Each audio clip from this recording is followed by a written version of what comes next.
Então, oi, gente, boa tarde. É um prazer estar aqui retomando mais um dia da nossa disciplina, que é, então, oferecida pelo Programa de Pós-Graduação em Patologia, o PGPat, da Universidade Federal da Bahia, em ampla associação com a Fiocruz Bahia. Então, nossas atividades para essa disciplina, que é Métodos e Técnicas em Imunologia, que nesse ano aborda o tema de síntese e função de mediadores lipídicos em processos inflamatórios e infecciosos. Essa disciplina começou no dia 10 e vai até o dia 21 de maio, e é coordenada pelos professores Valéria Borges, Jaime Ribeiro e eu, Natália Tavares, e a gente tem os tutores, que são os nossos discentes, Ícaro Boniek e Aina Santos. Então, hoje nós temos o prazer de receber aqui o professor Carlos Artério Sorge, que ele é da USP de Ribeirão Preto, e hoje ele vai trazer, então, um tema que é a abordagem do lipidoma para descrever novas funções dos lipídios em processos imunológicos. E é só importante mencionar aqui, as gravações das aulas todas vão ficar disponíveis muito brevemente no canal do YouTube da Fiocruz Bahia, tá bom? Então, vou apresentar um pouco o currículo, né, o histórico, o que o professor Carlos vem fazendo, né? Ele, na verdade, é formado, ele é graduado em Química pela Faculdade de Filosofia, Ciências e Letras de Ribeirão Preto, lá da USP, em 2002, e depois ele seguiu direto para o doutorado pela Faculdade de Medicina, também da USP de Ribeirão Preto. Então, ele tem um pós-doutorado pelo CNRS, da Université de Orleans, na França, e depois ele fez um pós-doutorado sanduíche no Colorado, nos Estados Unidos. E também depois fez um outro pós-doutorado na Faculdade de Ciências Farmacêuticas, também de Ribeirão, da USP. Isso com ênfase em farmacologia, bioquímica e molecular. Então, ele também atuou como especialista no laboratório de categoria S3 da Faculdade de Ciências Farmacêuticas, também da USP de Ribeirão, e ele tem experiência científica na área de bioquímica, biomarcadores, farmacologia, bioquímica, imunologia e biotecnologia. Então, é realmente muito trabalho, e ele trabalha com ênfase em infecções virais, especificamente Covid-19, metabolismo de tumores, inflamação, espectrometria de massas, isso tudo aplicado a biomoléculas, né, lipidoma e metaboloma, enzimologia do metabolismo celular. Então, ele também foi responsável técnico pelo CEQIL, que é o Centro de Excelência em Quantificação e Identificação de Lipídios, também da USP, e atualmente, né, então, nesse momento, ele está como professor, doutor da área de bioquímica, do Departamento de Química, vinculado à Faculdade de Filosofia, Ciências e Letras de Ribeirão Preto. E ele, então, é líder do GBio, que é o Grupo de Estudos em Biotecnologia e Imunoquímica de Lipídios. Ele também coordena o consórcio de pesquisa Imunocovid e Aerobicovid, falei corretamente? Sim, sim. Também na USP de Ribeirão Preto.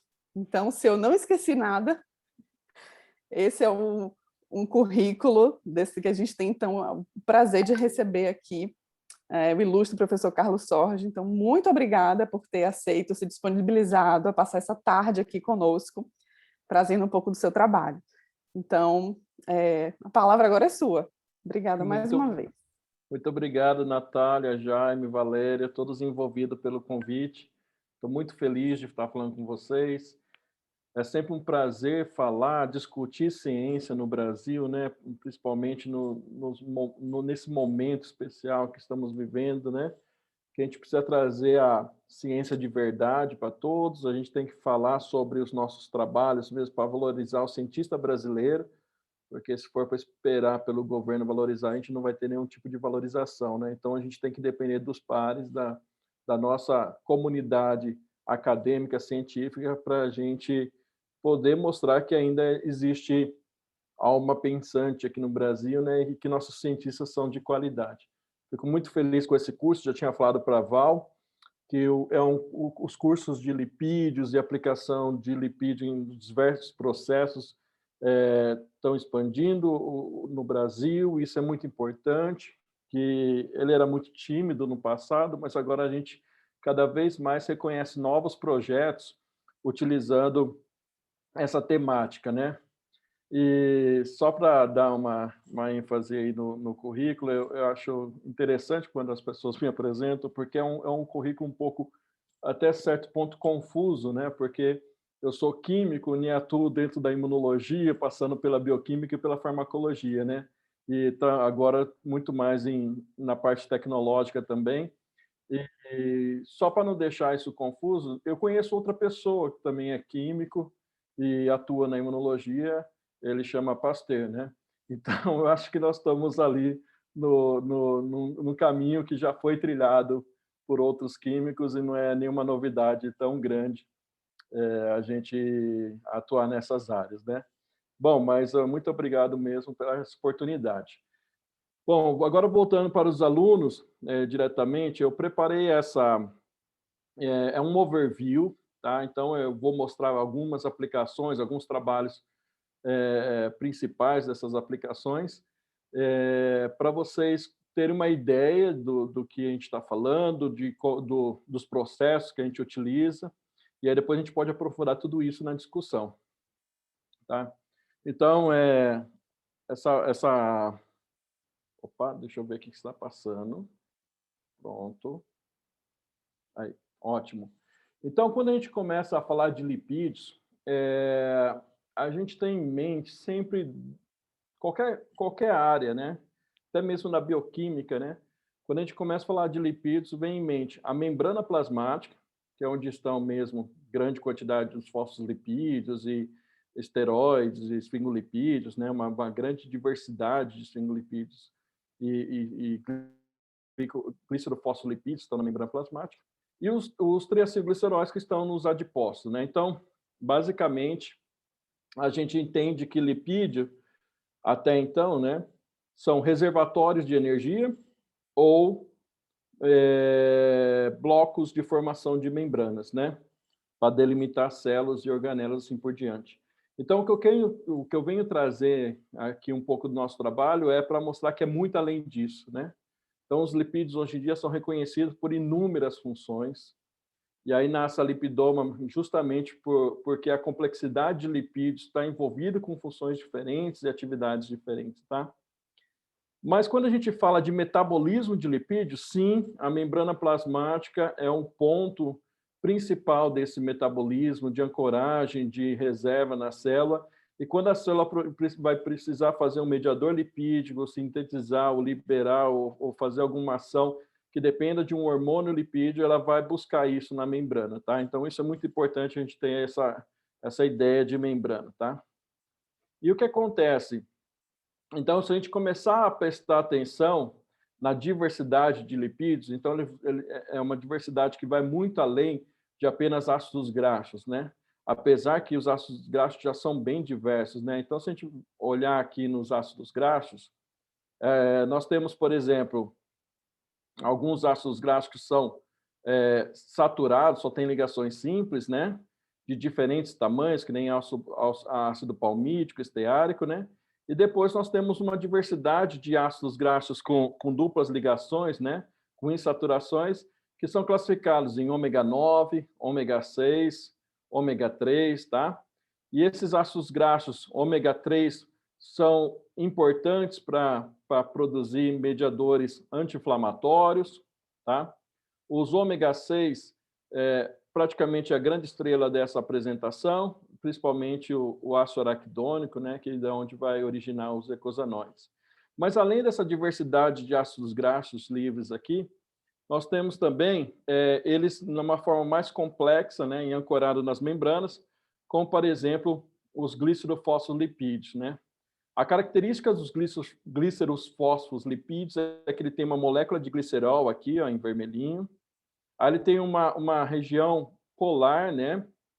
Um grupo polar, que dependendo desse substituinte aqui, ele pode formar uma família diferente de glicerofosfolipídios. Por exemplo, pode ter uma colina aqui, então ele pode ser um glicerofosfodilcolina, né? Então a gente pode ter um substituinte que pode ser uma etanolamina, ou uma serina, ou um inositol, ou um glicerol, tá? Então aí ele vai recebendo diferentes nomes, né? Fosfatidilglicerol, fosfatidilserina, então são famílias, né?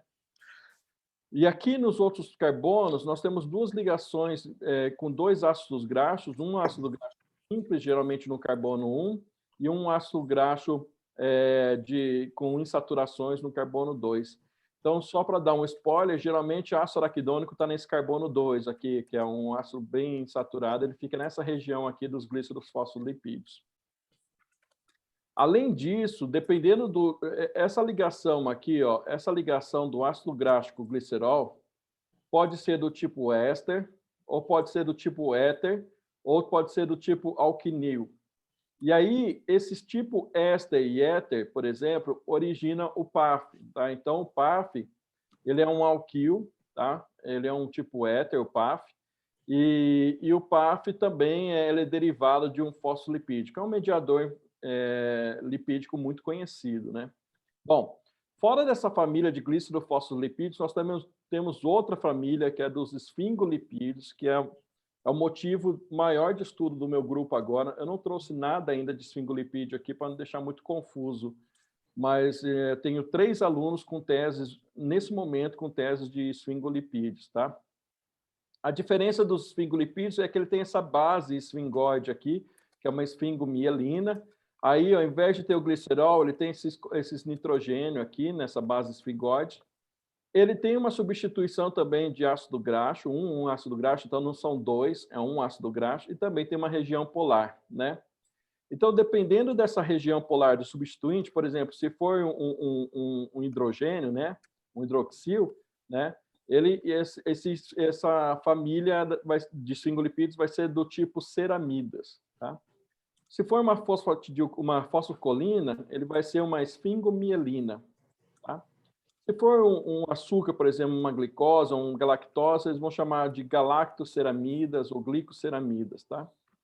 E ainda nós temos os casos que nós temos os esfingolipídios 1-fosfato, né, que também é um mediador muito comum na imunologia. Então, tem uma diversidade muito grande nessas famílias, também baseada aqui nesse grupo polar. Tá? Depois desse grupo aqui, um tipo de lipídio mais comum são os lipídios esteroides, ou derivados de colesterol, que aí vem vários hormônios, tá? E nós temos ésteres de colesterol, que pode estar em lipid rafts na membrana, pode estar envolvido também em outras partes de sinalização celular. Bom, todo esse conjunto aqui desses lipídios, hoje em dia é conhecido, e ele faz parte, nós vamos falar daqui a pouco, sobre um banco de dados de lipidoma, mas é estabelecido que hoje em dia é conhecido por volta de 45 mil lipídios diferentes, tá? Envolvido em todas essas famílias. E qual que é a importância, além de ser nós vamos ver que existe a importância dele como produtor de um mediador lipídico, que é um hormônio-like, né?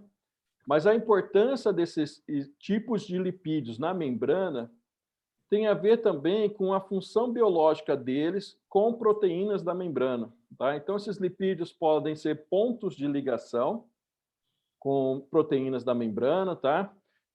Esses lipídios, eles podem fazer recrutamento de proteínas que têm afinidades por ele. Dependendo do tipo de lipídio, pode causar um dobramento ou uma fluidez maior da membrana, e fazendo esse dobramento da membrana ou a fluidez, ele pode direcionar grupos de receptores para perto, como, por exemplo, aqui numa curvatura, né? Dependendo do tipo de lipídio que você tem da classe, você gera uma curvatura, isso é importante para a produção de macrosomos, né? E exossomos, e também isso é importante para acomodar algumas proteínas transmembranas, ou que tem uma região, né, que fica embebida nessa membrana aqui. Tá? Então, a gente pode dizer que canais iônicos, receptores de celular ou receptores tipo tirosina quinase, todos eles são dependentes dessa composição de lipídios, dessa membrana. Então, conhecer essa composição, também conhecer como essas proteínas são reguladas. Tá? E essas proteínas, essa função, essa sinalização dessas proteínas que estão aqui embebidas nessa bicamada lipídica da membrana, pode ser fato de outros estudos. Então, Até hoje, dentro da farmacologia clássica, né, os alvos dos medicamentos geralmente eram as proteínas, tá? Ou enzimas que estavam ligadas a uma função da célula. Então,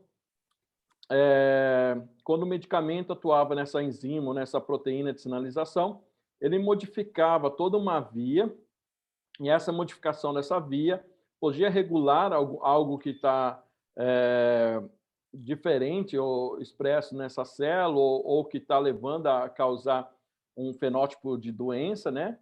E até mesmo regular a expressão gênica, através de sinalização celular, por exemplo. Então, isso daqui são os alvos clássicos de farmacologia, né? Só que agora, com o advento desse estudo de lipídios, da lipidoma e assim por diante, nós começamos a introduzir uma teoria que se chama terapia de lipídios de membrana. O que é uma terapia de lipídios de membrana? É quando você direciona um fármaco ou uma suplementação ou uma inibição de lipídios de uma determinada classe em uma membrana, e através desse método de, teoricamente, você fazendo uma modificação nesses lipídios dessa membrana, você vai modificar proteínas sinalizadoras ou proteínas de ancoragem ou função dessas proteínas na membrana, e assim por diante desencadear um processo de regulação também intracelular ou até mesmo de expressão gênica. E aí, como a gente encara que proteínas, por exemplo, muitas proteínas são comum para vários tipos de células, né? E então um alvo numa proteína muitas vezes pode ser bom, direcionado para aquela doença, para aquele contexto, mas ele pode ocasionar uma reação adversa, né? Pode ocasionar um efeito colateral em outro contexto, em outras células, porque expressa a mesma proteína. Nessa complexidade de lipídios de membrana, os nossos estudos cada vez vêm trazendo novas evidências, né? Que algumas células são tão reguladas no metabolismo de lipídio que a composição de membrana consegue diferenciar uma das outras. Então, se você direcionar uma terapia de lipídios para um tipo de célula, por exemplo, para um tipo de câncer que tem uma membrana totalmente diferente das outras células não cancerígenas, né? Então, eu consigo evitar um efeito colateral demasiado. Eu consigo, então, direcionar melhor essa terapia. Então, eu acho que a terapia de lipídios de membrana é algo que vai permanecer e talvez vai ser o futuro de muitos estudos de doenças. Bom, como vocês podem ver, nessa parte de doenças relacionadas a lipídios, né, e relacionadas a membranas, né, a lipídios de membrana, nós já temos muitas coisas relacionadas com a parte cardiovascular, principalmente com hipertensão, tá? Que ocorrem mudanças em fosfolipídio e colesterol de membranas. Nós temos também relacionado com câncer, membranas em ácidos graxos livres e tipos de lipídios de membrana também estão relacionados com a parte de proliferação, metástase de câncer. E também temos várias patologias respiratórias, que principalmente com mudanças de microdomínios, lipid rafts, e também envolvendo alguns mediadores lipídicos dessas doenças respiratórias ou infecciosas, tá? Então, é um vasto caminho de estudo. Quando a gente, então, pensa em estudar lipídios, e até é um processo muito complexo de poder identificar um lipídio dentro desses 45 mil propostas que existe hoje em dia, né? Então, para acontecer isso, teve que ter um advento de uma tecnologia que é a espectrometria de massas de alta resolução, tá? Se a gente pensar nos ômicos que existe hoje em dia, tá? No começo era muito, há 20, 30 anos atrás, mais ou menos da década de 80, né, que começou a genômica, né? Que a ideia era sequenciar todos os genes de um ser vivo e, a partir daí, entender todas as doenças e os problemas que esse ser vivo tinha, né? e fizeram isso e viram que realmente só sequenciando a genômica eles não conseguiriam entender todos os problemas de um ser vivo, né? Então veio depois a transcriptoma, que a transcriptoma era, então já que o genoma não responde, ele é muito similar e não responde o que a gente quer, vamos ver então a expressão gênica, né, os RNA mensageiro. Então vem a transcriptoma e aí entra aí o RNA-seq, assim por diante, né? E aí eles conseguem determinar todos os transcritos, né? Mas existe uma regulação de transcritos também, e nem todos os transcritos são expressos, são traduzidos em proteínas, né? Então aí nasce a proteômica, que a proteômica vem olhar a função e a expressão de diferentes proteínas. Na proteômica também, aqui a partir da aqui na transcriptômica e na genômica está dentro da biologia molecular. Quando chega na proteômica, aí começa então a atuação da espectrometria de massa, tá? Bom, e a proteômica foi desenvolvida baseado, sabe que todas as proteínas têm uma diversidade de, no máximo, 20 tipos diferentes de aminoácidos. E esses aminoácidos vão formando, então, polímeros para formar essa proteína, né? Então, se eu consigo diferenciar no espectrômetro de massa 20 aminoácidos, então eu consigo determinar qual que é a sequência deles, qual que é o polímero e consigo saber, então, fazer bancos para determinar qual proteína no meu modelo está mais expresso. Só que aí eles viram também que as proteínas são muito reguladas. Existem vários processos de regulação. E não chegava no fenótipo daquela doença. Então, aí nasceu a metabolômica, que a metabolômica, então, é o fenótipo final, a expressão de metabólitos que está relacionado com a proteoma, com a transcriptômica e com a genômica, né? Então, estou vendo o finalmente, né, dessa via inteira aqui, dessa via bioquímica. E na metabolômica, quando a gente começa a olhar a metabolômica, os lipídios correspondem a quase 60% da metabolômica. E como os lipídios não são, como que eu posso dizer, não são polímeros como as proteínas, né, polímeros de aminoácidos, eles são ligações ou arranjos diferentes de subclasses de lipídios, formando lipídios mais complexos. Então, teve que desenvolver a lipidômica, porque muitos lipídios não conseguiam ter, não estavam dentro de bancos de dados, muitos lipídios não tinham tipo de notação, então aí surgiu a lipidômica. Então, o grande desafio vem na lipidômica é conseguir identificar bem todos esses 45 mil lipídios, tá?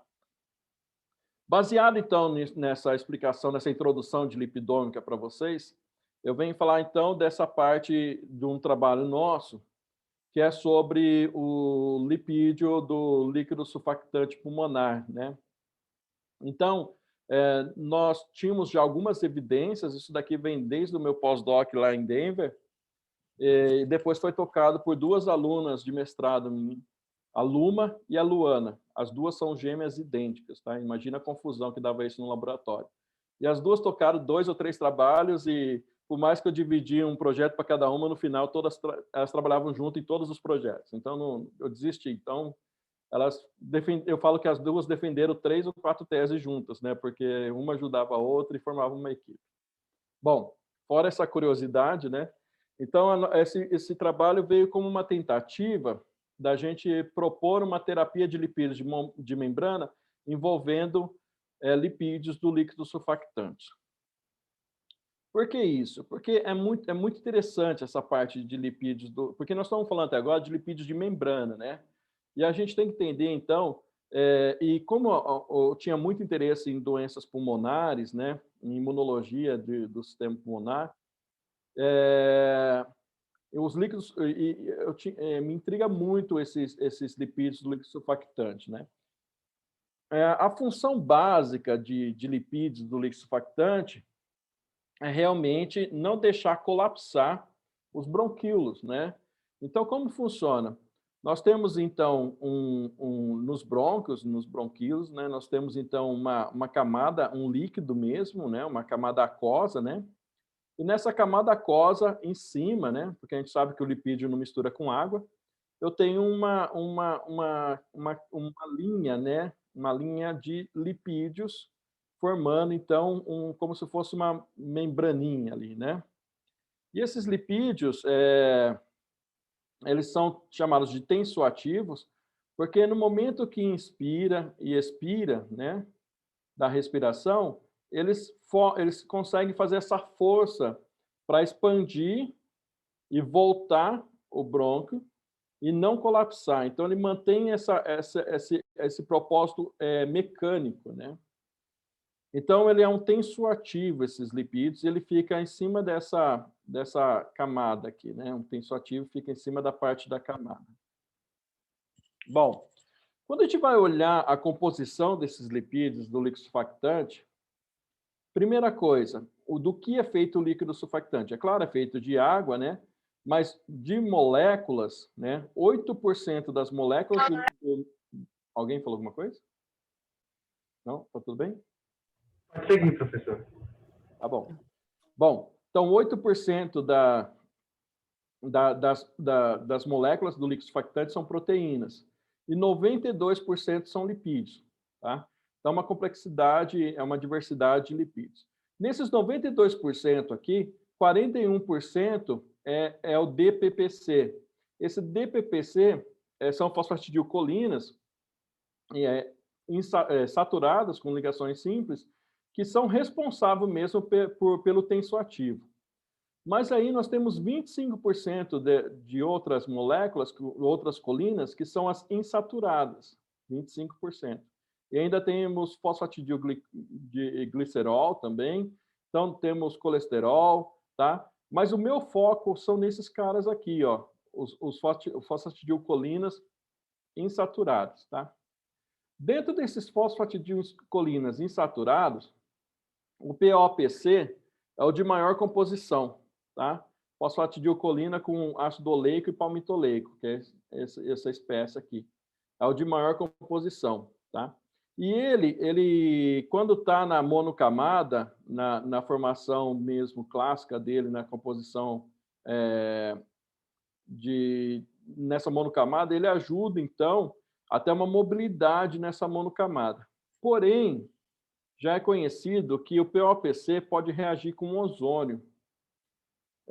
Mas aí vem uma ideia, mas de onde vem esse ozônio, né? Num ambiente que tem muita poluição, esse ozônio está em grande quantidade perto das pessoas, né? Geralmente o ozônio está lá na estratosfera, mas com a poluição ele fica perto das pessoas.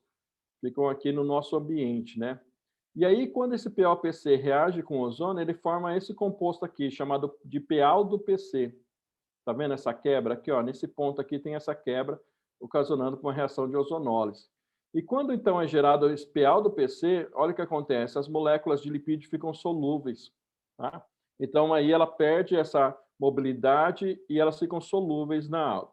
Isso é muito importante, por quê? Porque esses compostos oxidados por muito tempo foram ditos como responsáveis pela inflamação pulmonar em pessoas expostas à poluição. Bom, então lá em Denver, nós confirmamos isso em lavado broncoalveolar humano. Eu estava lá na época, não sou autor do trabalho, mas eu acompanhei a Ana, e ela trabalhou muito tempo com isso, nós acompanhamos, e ela fez essa identificação de fosfolipídios oxidados, e ela viu que, em abundância relativa, após exposição ao ozônio, no lavado broncoalveolar de humano, esse composto, o PALDO-PC, tá? Ele era 100% mais expresso, né? Digamos assim, mudança relativa, ele era o mais abundante, né? E foi determinado toda uma espectrometria de massa para poder ver esses compostos. Além disso, a gente tem que lembrar que nos brônquios do pulmão, né, nós temos também células imunes que estão lá como sentinelas, né, para atacar qualquer patógeno que chega nesse ambiente, né? Então, principalmente os macrófagos alveolares. E os macrófagos alveolares é um tipo de macrófago tecidual, né, que é específico do pulmão. Eles são muito é muito especial a biologia desse macrófago alveolar e a função dele dentro da imunologia, principalmente voltado para a parte de formação de eicosanoides. E o que a gente sabe é que esses macrófagos alveolares, eles não são derivados da medula óssea ou da via hematopoética, né? Eles são derivados lá do embrião, né? Então, ele é formado no tecido, ele é residente, ele pode derivar lá do embrião ou do fígado fetal, né? Então, ele é recrutado, todo momento ele vive nesse órgão, né, no pulmão, e ele prolifera ali de acordo com a necessidade. Então, ele é diferente dos macrófagos derivados de monócito, né? Então, a biologia dele é diferente. E a gente estava tentando entender um pouco, nessa época, das propriedades, da função desses macrófagos alveolares. Além dele ser diferente, de acordo com o estímulo que recebe nesse ambiente aqui, né, tecidual, ele pode, então, ser polarizado ainda em macrófago do tipo M2 ou macrófago do tipo M1, que é o mais inflamatório, ou do menos inflamatório, mais regulador, podemos dizer assim, né? E tudo isso tem a ver com a função dele dentro da imunologia. Bom, então, para provar essa história, se a geração desses PA do PC era importante mesmo para a inflamação daquele órgão ou ativação desses macrófagos alveolares, nós fizemos cultura de macrófagos alveolares e estimulamos in vitro com o lipídio não oxidado e o PA do PC, que era o lipídio oxidado, né? E determinamos qual que era o perfil inflamatório, de produção de mediadores inflamatórios desses macrófagos. Nós vimos que, na ausência de estímulo, apenas o aumento de IL-8 ou KC, né, ou CXCL1, foi detectado. Isso é importante, porque ele recruta neutrófilo, né? Mas eu fiquei um pouco decepcionado, porque eu achei que ia estar aumentando muito a quantidade de TNF, IL-6, assim por diante, porque a gente via que, em outros trabalhos, colocava a culpa nesse composto lipídico como sendo um hiperinflamador, né? Um novo pump de inflamação, assim. Mas aí nós tivemos a sacada de fazer o tratamento com esses lipídios, já que eles não induzem inflamação, e depois colocar um estímulo inflamatório, como o LPS, por exemplo. Quando nós fizemos isso, as respostas das células, tanto tratado com POPC como co-oxidado, foi maior na produção de óxido nítrico, foi maior na produção de TNF, IL-6, comparando só com LPS não tratado, tá, gente? Foi maior na MCP1, tá? E aqui só o oxidado também aumentou a produção de KC ou IL-8. Isso mostra, então, que esse lipídio naturalmente não foi capaz de aumentar a maioria das citocinas inflamatórias ou quimiocinas, mas ele foi capaz de primar esse macrófago, né? Então, a gente pega aqui esse macrófago de linhagem, ele não está no pulmão mesmo, né? Então, ele nunca sofreu ele não sofreu nenhuma ação de maturação no pulmão. Então, a gente começou a perceber que esses lipídios estavam maturando ou estavam primando esses macrófagos. Então, a partir daí, a gente foi buscar um mecanismo para isso. Quando a gente foi olhar, então, qual era o mecanismo, por que estava acontecendo, né? Então, tanto o macrófago, POPC ou oxidado, então eles não diferem de um para o outro, tá? Foram capazes de aumentar a expressão gênica de TOL4, de TOL2, de MID88, mas não de CD14 ou dectina 1. Então, mostrando que estava realmente primando a célula, porque esses receptores são importantes para a ativação desses macrófagos, e estava primando essas células e preparando ela para um estímulo inflamatório. Mas a gente sabe que existe hoje um conceito de imunidade inata treinada, né? Que é quando, então, nós temos aquelas modificações epigenéticas, que pode ser por acetilação de histona ou metilação de DNA, e aí isso vai treinar, né? Ou vai fazer a tolerização, né? A repressão de alguma ação, mas o que a gente está estudando mais é o treino, né? E aí, então, vai treinar essas células da imunidade inata para que ficam preparadas no momento de perceber um agente infeccioso, ela vai reagir de uma forma mais aguda, né? Então, se a gente estava tendo resultados que indicavam esse prime ou esse treinamento, possivelmente o mecanismo poderia ser por epigenética.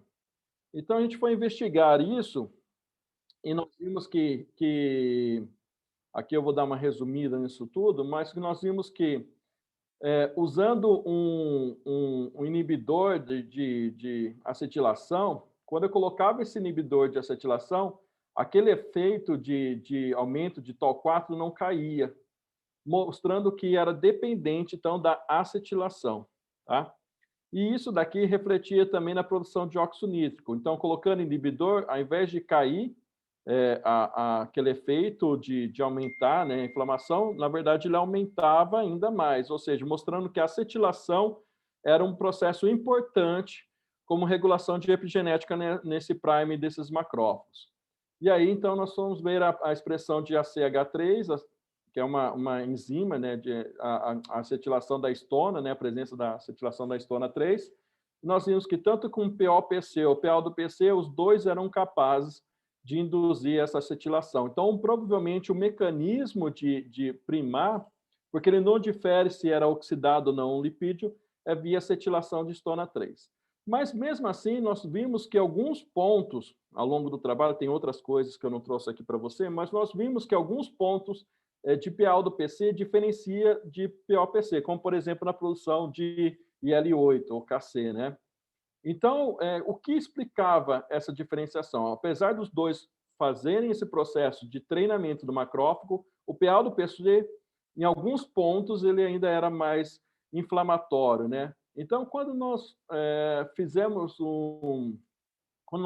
um experimento para ver a acetilação de DNA, nós percebemos que o tratamento com o PA do PC diminuía essa acetilação de DNA. E essa diminuição de acetilação de DNA pode estar envolvida com os processos de falta de repressão ou indução de alguma enzima ou de algum fator de transcrição importante na inflamação. E como isso como todo esse processo de PA do PC e PO-PC poderia regular os mediadores lipídicos, né?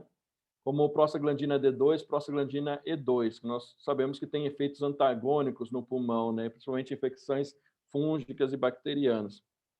Então, nós aplicamos a espectrometria de massa para determinar isso, que a gente vai falar um pouquinho mais daqui a pouco. E nós conseguimos ver que o PO-PC aumentava a produção de prostaglandina D2. Em contrapartida, o PA do PC aumentava a produção de prostaglandina E2. Então, digamos que os dois eram capazes de primar as células, os macrófagos, mas um era mais inflamatório. E essa função de o PO-PC aumentar a prostaglandina D2 era muito importante para aumento da fagocitose de bactérias. Tá? Então, o PO-PC é capaz de aumentar a fagocitose, enquanto o PA do PC, por aumentar a produção de prostaglandina D2, diminuía essa capacidade de fagocitose. Então, realmente, esse PA do PC é um fator ruim, tá? Para ativação desses macrófagos, porque ele induz um tipo de macrófago mais inflamatório, mesmo após eles estarem primados nesses sistemas, né? E aí, quando a gente foi tentar ver qual era o mecanismo envolvido nisso tudo, nós vimos que esse PA do PC ela é incorporado à membrana, tá ele aqui incorporado, e essa incorporação dele na membrana levava a um aspecto dele talvez desregular, ou talvez ele induzir alguma sinalização mais inflamatória, ou deixar exposto algum cluster de TOL, né? Mas essa conclusão desse trabalho que a gente traz é que no ambiente do pulmonar, né, existe uma maturação dessas células. Então, esse macrófago que está no pulmão, ele é diferente de outros macrófagos, porque existe processos de maturação, por exemplo, com GM-CCF, que já era sabido sobre isso, né? O GM-CCF ali no pulmão, ele ajuda a maturar esse macrófago fetal ali para virar esse macrófago alveolar. Mas agora nós descobrimos também que fosfolipídios do líquido surfactante, principalmente esse PO-PC, que não é o prejudicial, né? Ele pode induzir, então, um treinamento desses macrófagos, aumentando o TOL4, MID88 e produção de citocinas. E isso é muito importante para a biologia desses macrófagos. Então, teoricamente, em bebês recém-nascidos ou outras patologias, né? Bebês prematuros, né? Outras patologias que ainda não têm uma grande produção do líquido surfactante, talvez a recomposição desse POPC pode aumentar a capacidade de atuação desses macrófagos contra doenças oportunistas. Então, a gente cria um novo conceito de treinamento da imunidade inata em órgão específico, ou tecido específico, porque tem componentes nesse tecido que faz esse treinamento, então essa célula já vem treinada. E, por outro lado, esse PA do PC aqui, ele tem características também de fazer o treinamento, mas ele é prejudicial por aumento de prostaglandina E2 e pela diminuição de fagocitose. Bom, então já que a gente já está falando de prostaglandina E2, eu saio então da membrana e vou mostrar um pouco para vocês os mediadores lipídicos, tá? Então vocês já devem ter escutado um pouco sobre esses mediadores lipídicos durante esse curso, porque eles são as estrelas desse curso, né? Então, de onde vêm esses mediadores lipídicos? O que nós temos em comum é que esses mediadores lipídicos vêm de ácidos graxos que estão ancorados na membrana, né? Então, nós temos aqui um modelinho, né, de um fosfolipídio, né? E nesse fosfolipídio, então, atua a fosfolipase A2, que vai retirar um ácido graxo dessa membrana. A2 geralmente tira do carbono 2. E esse ácido graxo pode ser um ácido araquidônico, que é o ômega 6, ou pode ser um dos ômega 3, tá? Bom, nesse caminho aqui, existe uma série de enzimas downstream desse metabolismo, por exemplo, a ciclooxigenase, ou as lipoxigenases, ou citocromo P450, que vão atuar no metabolismo desses ácidos graxos e transformá-los em outros ácidos graxos oxidados, ou também chamados de oxolipídios, ou também chamados de eicosanoides, que vão ter funções via receptores, principalmente aqueles receptores acoplados à proteína G, vão ter funções de ativação de célula ou funções inflamatórias, assim por diante. Em geral, vindo do ômega 6 ácido araquidônico, as prostaglandinas, os leucotrienos, são chamados de mediadores pró-inflamatórios. Tá? Mas também nós temos as lipoxinas, que podem vir do ácido araquidônico, que são chamados de pró-resoluções. Agora, a galera que vem do EPA ou DHA, que são os ácidos graxos ômega 3, geralmente são todas de pró-resolução ou anti-inflamatória. Lembrando ainda que nesse aspecto de mediador lipídico na imunologia, nós podemos ainda levar em conta os lisofosfolipídios, como LPA, que está envolvido na imunorregulação, ou LPC e LPI. Também temos os endocannabinoides, que também são derivados desses grupos de membrana. Esses endocannabinoides também têm funções ligando a receptores CB1 e CB2. E nós também temos os grupos esfingolipídios aqui, que, por exemplo, S1P, que é esfingosina 1-fosfato, ou C1P, que é ceramida 1-fosfato, que também estão envolvidos com o processo de imunorregulação, recrutamento de linfócitos, assim por diante.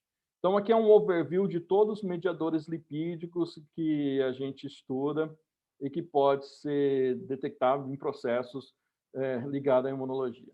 E como que a gente faz isso? Como que a gente consegue determinar eles? Então, se a gente pensar, existe um cartoon muito legal de uma empresa, da Cayman, que eles mostram que, hoje em dia, só derivados de ácido araquidônico é conhecido mais de 97 tipos de eicosanoides. Tá? 97. E muitos deles têm funções antagônicas, né? Então, é muito importante você saber qual é o eicosanoide que está sendo produzido naquele momento, para que ele serve, quem produz, quanto produz e onde que ele vai atuar, com a função dele. Tá? Então, todas essas perguntas são necessárias para você determinar a função de um lipídio no sistema imunológico, né? Então, nós desenvolvemos aqui na nossa FACID, no nosso grupo, uma lipidômica sequencial, né, no modo target, ou modo alvo, né, para a determinação dos eicosanoides, que tem esses passos, né? Então, dependendo do tipo da matriz biológica, nós temos uma uma pré-extração de lipídios, uma preparação, uma concentração desses lipídios. E aí, então, baseado em separação e cromatografia líquida, esses lipídios são separados ao longo de uma cromatografia líquida, e então, depois da cromatografia líquida, ele é então injetado no espectrômetro de massa, e esse espectrômetro de massa vai analisar a massa total, tá? Como também a fragmentação dessa massa, que essa fragmentação é determinada por aspectos, regulada por energias e outras padronizações do método, né? No nosso caso, a gente usa uma alta resolução em TOF, que tem o tempo de voo, que é um espectrômetro com tempo de voo, e a gente determina em alta resolução todos os pedacinhos dessa molécula que foi fragmentada aqui. Juntando tudo isso, a gente faz o processamento de todos esses pedacinhos e cria, então, uma biblioteca de fragmentos, né? É um painel de fragmentação, uma biblioteca para cada um das espécies estudadas no modo target. A partir dessa biblioteca, então, a gente aplica uma amostra desconhecida e aplica pega todos os dados processados e compara com a nossa biblioteca, fazendo, então, a validação e a quantificação desses lipídios e, então, gerando um workflow metabólico da função desses lipídios. Então, a gente, resumidamente, para fazer um método target, a gente tem que gerar uma biblioteca. Essa biblioteca é gerada com padrões. Então, se tem um oxilipídio que não está na nossa biblioteca, a gente não consegue ver a produção dele, mas em qualquer momento pode ser acrescentado a partir do momento que tiver o padrão sintetizado. Então, o meu grupo aqui dentro da Faculdade de Química agora está se dedicando também a sintetizar novos oxilipídios para ver funções farmacológicas, também para criar novas bibliotecas de estudo. Bom, então é mais ou menos isso que a gente vê. Por exemplo, eu tenho um leucotrieno aqui, essa é a molécula de leucotrieno. Então, eu aplico uma energia de colisão no meu equipamento, tá? E aí, essa energia de colisão vai quebrar o meu leucotrieno, que tem esse peso molecular, em outros fragmentos, tá? Esses fragmentos aqui é como se fosse uma impressão digital do leucotrieno. Então, sempre que eu uso essa energia aqui, nesse tipo de cromatografia líquida, com todos os parâmetros determinados nesse equipamento, eu tenho essa mesma impressão digital. Então, essa impressão digital aqui vai lá para a minha biblioteca. E quando eu quero saber se o leucotrieno está presente numa amostra desconhecida, eu procuro principalmente esse composto, essa fragmentação, que essa fragmentação é a que melhor, não é a maior, a mais abundante, porque a mais abundante é a 195, mas é a que melhor difere o leucotrieno de outros lipídios semelhantes a ele. Então, assim, a gente consegue validar nossos dados. Baseado nisso, é feito, então, um estudo de energias de Cone e energias de colisão, e fragmentação, e valores em alta resolução de precursores e de íons filhos, que são as quebras, né, para todos os compostos possíveis que existem dentro dessa via target, né, dos eicosanoides. E aí a gente aplica isso. A gente aplica isso. E aí, o mais importante, além disso, é que muitos desses compostos são isômeros. O que significa? Que eles têm a mesma massa, tá? E o mesmo tipo de fragmentação. Então, é muito difícil diferenciar no espectrômetro de massa algo que tenha mesmo tipo, mesma característica molecular de massa e fragmentação. É por isso que tem que trabalhar muito bem na cromatografia líquida para você separar esses isômeros. Por exemplo, nós temos o leucotrieno D4 e o transleucotrieno D4. Eles não são a mesma molécula e têm propriedades diferentes. Só que, se eu colocar isso no massa, ele vai falar que é a mesma coisa, mas na cromatografia líquida eu consigo separar em tempo de retenção esses dois. E o exemplo mais clássico do uso disso é na determinação de prostaglandina E2 e prostaglandina D2, porque ambos são têm a mesma estrutura, a única diferença entre elas é a posição de um carbono, de um oxigênio, que uma está em cima, a outra está embaixo, tá? No ciclo, na parte cíclica da molécula. Então, prostaglandina D2 é completamente diferente de prostaglandina E2 em questões de ação biológica. Vocês devem ter visto um pouco de prostaglandina D2 aí também com corpúsculo, né, lipídico. Na questão biológica, de ação, de função biológica, uma é completamente diferente da outra, mas a massa é igual, a molécula é igual, a fragmentação é igual. É por isso que eu volto a fazer um parênteses aqui, porque até hoje, quando as pessoas, assim, é muito comum trabalhar com ecosanoides e usar kits de ELISA para determinar esses ecosanoides, né? E quando a gente usa kits de ELISA para determinar ecosanoides, vocês acham que, primeira coisa, lipídio ele não é uma molécula tão grande para criar um anticorpo muito específico, né? Ele não tem epítopos diferentes num lipídio, né? E quando você imagina um lipídio perto de um anticorpo, o lipídio é como se fosse a cabeça de alfinete e o anticorpo é como se fosse uma bola de basquete, né? Reconhecendo aquela cabeça de alfinete. Então, vocês acham que é muito preciso o reconhecimento entre prostaglandina E2 e D2 por um anticorpo, né, Elisa, né? Então, fica essa questão para vocês avaliarem aí, né? Então, o que a gente faz é desenvolver uma boa cromatografia líquida que consegue separar essas moléculas e, baseado em padrões, a gente sabe a posição delas, e aí, quando passa no massas, eu consigo separar as duas e saber a produção das duas de modo diferente, tá? Para que tudo isso é importante? Porque mediadores lipídicos, como os ecosanoides, eles estão envolvidos em vários processos de sinalização, ou também de inflamação, ou também em infecções, né? Então, por exemplo, aqui na tuberculose, é um rolo danado isso, né? Na tuberculose, cada dia sai alguém falando uma coisa diferente de ecosanoides, com o papel de ecosanoides na tuberculose, né? Então, eu resolvi entrar nessa briga. Nós fizemos um trabalho de tuberculose experimental e eu queria saber realmente quem manda, qual que é o ecosanoide que manda nesse sistema, tá? Então, nós tínhamos uma evidência que, por exemplo, quando nós usávamos um animal que é nocaute para 5-lipoxenase, ou seja, não produz a via dos leucotrienos e lipoxinas, tá? Quando a gente usava esse animal, ele era mais resistente que o selvagem na tuberculose, tá? O número de CFU era menor, ele morria menos.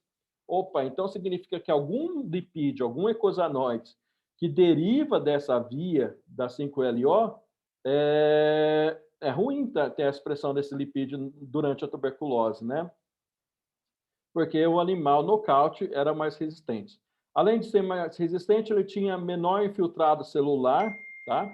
Mas ele tinha maior número de células de memória. Então, ele tinha alguns aspectos que mostravam que o animal, o pulmão do animal com tuberculose, né, que não tinha essa 5-lipoxenase, ele era menos inflamado, tá?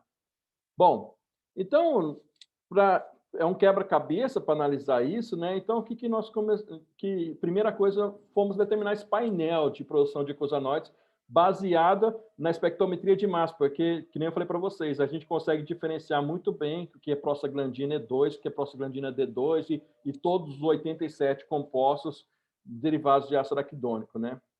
Então, quando a gente foi estudar isso, nós vimos que o animal nocaute de 5-LO aumentava a prostaglandina E2, ó, em relação ao selvagem, quando estava infectado com MTB, com Mycobacterium tuberculose. E ele diminuía 15 HIT. Por outro lado, não havia diferenças em prostaglandina D2, tá?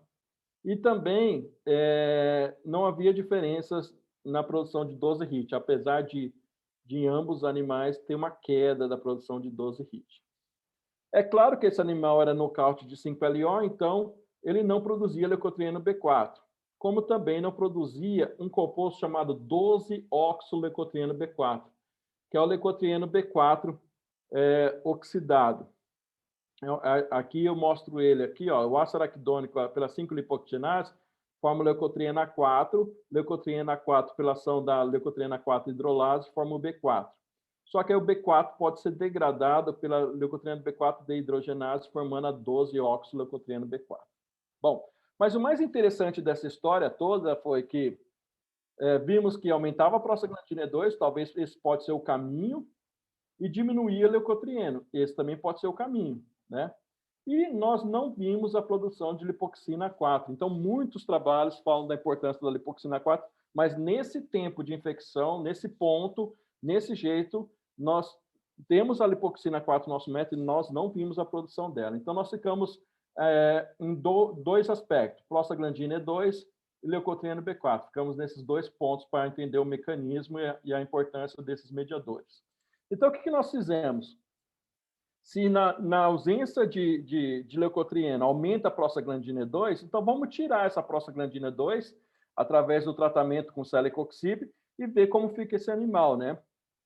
Em relação à infecção com Mycobacterium tuberculose. E o que foi mais surpreendente é que, tirando a prostaglandina, tá? Então, esse animal 5-LO, lembra que ele tinha menor quantidade de CFU que o selvagem. E quando eu fiz o tratamento, tirando a prostaglandina com celecoxib, olha o que aconteceu. Diminuiu ainda mais. Então, o caminho, a gente pensava que o caminho era o aumento da prostaglandina, estava ajudando o animal que não tinha leucotrieno B4. Mas, na verdade, se eu diminuísse com tratamento farmacológico a prostaglandina, isso melhorava a resolução da infecção de tuberculose nesses animais. Então, deu um nó na nossa cabeça. Ou seja, não pode ter leucotrieno e também não pode ter prostaglandina, né? Como que fica essa história, né? E também o celecoxib, ele aumentou o número de células mononucleares e de neutrófilos, né? Então, quando eu tiro a prostaglandina, né, no caso do inibindo com celecoxib, eu tenho aumento nesses 5-LO de neutrófilos. Então, aí esses neutrófilos apareciam, esses mononucleares apareciam. Então, qual que era a função desses caras no sistema? Então, para resumir a história, é bem longa isso, nós chegamos que a prostaglandina ela tem que estar numa quantidade ótima, nem muito, nem pouco. Primeira coisa é essa, tá? Então, nesse modelo experimental animal, a prostaglandina ela precisa ter um ponto ótimo, tá? Por quê? Esse ponto ótimo está envolvido no recrutamento adequado de neutrófilos e no recrutamento adequado de monócitos para atuar na tuberculose, que vai aumentar, então, a fagocitose do micobactério, aumentar a produção indireta de interferon gama, dióxido nítrico, e assim diminuindo a quantidade de CFU. Mas, por outro lado, existe também um balanço fino entre a quantidade de leucotrieno B4 e prostaglandina. Então, na ausência de leucotrieno B4, nesse ponto aqui, eu estou, então, nesse balanço que está com menor quantidade de CFU e menor quantidade de TNF, ou seja, menor quantidade de inflamação e aumento de células apoptóticas, que nós mostramos isso em outras figuras do paper. Mas conforme vai aumentando essa relação de prostaglandina e leucotrieno, então eu começo a aumentar a inflamação por aumento de TNF e eu começo a aumentar a necrose. Então, esses dois compostos, leucotrieno e prostaglandina, que são eicosanoides importantes para a inflamação e para a atuação do sistema imuninato, tem a ver também com a regulação de apoptose e necrose, que é muito importante na tuberculose. Bom, eu acho que eu vou estender um pouquinho mais do que eu tinha falado, mas para terminar essa história, aí o ano passado apareceu o Covid na nossa vida, né? E aí a nossa ideia foi, será que a gente entende, nós fizemos esse consórcio Imuno-Covid, né? Eu sou um dos coordenadores, mas temos várias pessoas que são coordenadores desse consórcio, tanto da Faculdade de Medicina, da UFSCar, da Faculdade de Enfermagem, da Faculdade de Farmácia, inclusive a doutora Lúcia, a professora Cristina Cardoso, o professor Baruf, tá? E eu agora aqui da Faculdade de Filosofia, Ciências e Letras, representando o Departamento de Química. Bom, então surgiu esse Imuno-Covid e a nossa pergunta foi, esses mediadores lipídicos estão relacionados com a Covid, né? Então, toda essa infecção pulmonar, essa inflamação pulmonar que está acontecendo, tem a ver com a produção desses mediadores lipídicos? Então, agora nós passamos a trabalhar em humanos, que foi um grande desafio de coleta, de ter material, de ter processamento, toda uma parte de biossegurança. E o que nos chamou muita atenção era que a Covid, então, tinha uma dispersão, uma quantidade de pessoas, de um tipo de sintomas que iam de leves a graves, dependendo de comorbidades, de idade, assim por diante. Isso a gente sabe muito bem hoje em dia, né? Na época, a gente estava começando a observar isso. Então, mais ou menos, tinha essa ideia que 50% dos indivíduos que pegavam Covid, na primeira onda, tá? Porque na segunda onda já muda pouco isso. Na primeira onda não apresentavam sintomas, tá? E depois eles resolviam isso bem. E os que apresentavam sintomas, então 80% eram sintomas leves, moderados, recuperavam, 20% ia para o hospital. Desses 20%, então começava a fragmentar aos que iam em estado crítico e iam à morte, ou que recuperavam desse estado crítico. Então, nós fizemos essa segregação de pacientes baseado nesses estados, nesse tipo de sintomas, né, de leves a críticos no COVID, e fomos analisar o que tinha a ver, o que tinha de produção de mediadores lipídicos. Então, esse é um trabalho que está depositado no MedArchives, e a gente está em fase final de revisão aí para sair publicado na revista. Bom, primeira coisa muito interessante, quando nós analisamos no plasma desses pacientes, nós vimos que ácido araquidônico, que é aquele produtor de ômega 6, ele estava muito expresso, produzido, né, no plasma de pacientes em estado grave. Então, aqui é saudáveis os controles, aqui é leve, moderado, grave e críticos.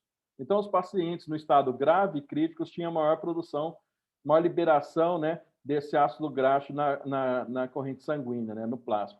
E nós vimos também que no plasma não tinha uma variação muito grande de produção de ecosanoides. Os que se destacavam mais eram 5 HIT e 11 HIT. Tá? Não tinha prostaglandinas ou grande produção de outros ecosanoides. Então, a nossa ideia foi, então, já que no plasma está dessa forma, vamos olhar direto no órgão, né? Então, a gente pegou biópsias de órgão ou lavados broncoalveolares desses pacientes, né, para analisar o que estava acontecendo no pulmão, né, no órgão. E fizemos, então, uma assinatura de lipidoma, né? Então, nós vimos que tinha um metabolismo de singolipídio bem diferenciado no órgão, que é o que nós estamos trabalhando agora, né? Então, nós vimos metabolismo de glicosilipídios também envolvido, de glicerofosfolipídios, e só que nós não conseguimos ver uma assinatura de ecosanoides. Então, nós falamos, então a gente vai ter que voltar para o nosso método Target, que tem nossa biblioteca, e tentar enxergar essa assinatura por lá. E aí nós fizemos isso, então vimos que esses são pacientes em vermelho com COVID, aqui são os sem COVID, e isso é o lavado broncoalveolar, tá? O lavado broncoalveolar sem COVID não significa que o paciente é saudável, ele tem que estar entubado também. Então, pode ser uma infecção bacteriana ou pode ser um paciente de alguma intercorrência de problemas cardiorrespiratórios. E aí nós vimos que a parte de 5 HIT estava aumentada nos pacientes com COVID, leucotrieno B4 estava aumentado, 12 HIT estava aumentado, 15 HIT aumentado. Nós vimos também 6 transleucotrieno B4 aumentado e também a prostaglandina E2, prostaglandina D2 e tromboxano aumentado. Ou seja, resumindo tudo isso daqui, além então no COVID a gente ter uma tempestade de citocinas, nós assumimos então que a gente tem uma tempestade de lipídios, de ecosanoides no pulmão, que leva a todo esse padrão de hiperinflamação pulmonar, tá? Bom, então, para finalizar aqui, eu vou deixar para vocês esse, ainda, eu estava conversando com a professora Valéria, mas esse é o nossa facility, onde a gente trabalha aqui, chama CQ, tá? Que faz essas quantificações de lipídio. Tem um site, o centro fica depositado no site da Faculdade de Ciências Farmacêuticas, e aqui vocês vão ter todas as informações de como funciona, as colaborações, assim por diante. Lembrando também que a gente está lutando bastante para continuar na facility de lipidômico chamado Lipid Maps. Então, vocês podem entrar no Lipid Maps e vocês vão encontrar várias informações de lipídios, várias anotações e várias informações mesmo que vocês podem usar no dia a dia com os dados de vocês. E esse Lipid Maps, esses são os caras, dono do Lipid Map, não sou eu, tá? Eu só estou de intruso aqui, como fã, né? Então, esse é o Charles Serra, que são os pais das resolvinas, de todo o grupo da ômega 3. Esse é o Denis, que ele é lá da Califórnia, é um especialista em espectrometria de massa e identificação de novos oxilipídios. Esse é o Samuelson, que é o prêmio Nobel de lipídios em 82, né? E esses daqui são bioquímicos famosos do metabolismo de lipídios. Toda tem essa facete. Eu gostaria de agradecer, então, os alunos que diretamente proporcionaram os resultados que eu mostrei para vocês, como a Luma, a Luana, tem também envolvido a Poliana, a Rayane, o Pedro, a Diana, a Glaucio, o Jonathan, que são meus alunos de doutorado agora. A parceria com a professora Lúcia Facioli e a Fabiane Frantes, aqui da Faculdade de Ciências Farmacêuticas, e a parceria que a gente tem com o professor Murphy, lá de Denver. Muito obrigado pela atenção de vocês, foi um prazer ter mostrado isso, e eu quero deixar como mensagem que só por vacinação que a gente vai sair dessa pandemia, e a gente tem que brigar para que todos possam ser vacinados. Muito obrigado, pessoal.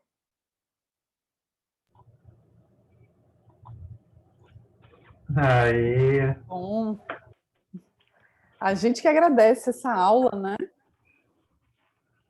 Maravilhosa, ainda encerrando com uma falda. Muito bem, a gente normalmente abre no final as perguntas para os alunos, a gente fica para discutir e, né, a gente fica por último, porque perguntas que não faltam. Excelente. O pessoal que quiser, e a gente também tem feito uma coisa, apesar da distância, né, a gente pede que liguem as câmeras para a gente se ver, enfim, tem uma interação, por mais que seja virtual, né?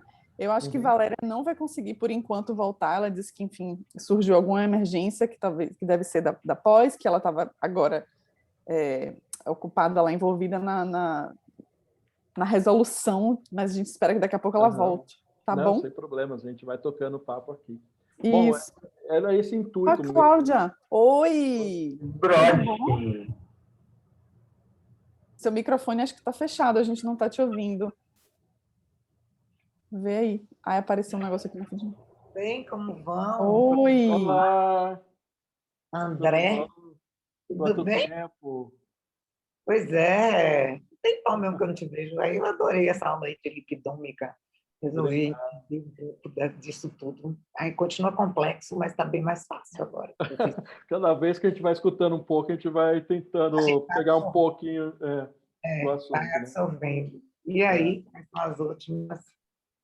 Oi, Vamos? Theo! Gente, essa aula hoje está realmente Theo, demais. como vai? Oi! Ah, que delícia ver todos vocês aí, viu? Eu não tinha visto que você tinha entrado, que bom. Ela entrou no iníciozinho da palestra. Eu acho que eu estava aqui fazendo outra. Não, e o mais registrando a frequência, dando falta em quem não veio. E o mais interessante é que essa pandemia deixa a gente muito saudoso, né? Então, por exemplo, eu vejo a Cláudia, eu já lembro do excelente congresso que ela organizou, que a gente participou, que foi super divertido. Eu vejo o Theo, eu lembro do congresso que ele organizou, que a gente teve um dia off lá na beira do rio, foi incrível, lá em Barreiras. A gente fica muito saudoso mesmo. Sim. Agora está cada um no seu canto. E aí, Theo? E parabéns, Carlos, que trabalho incrível o seu, né?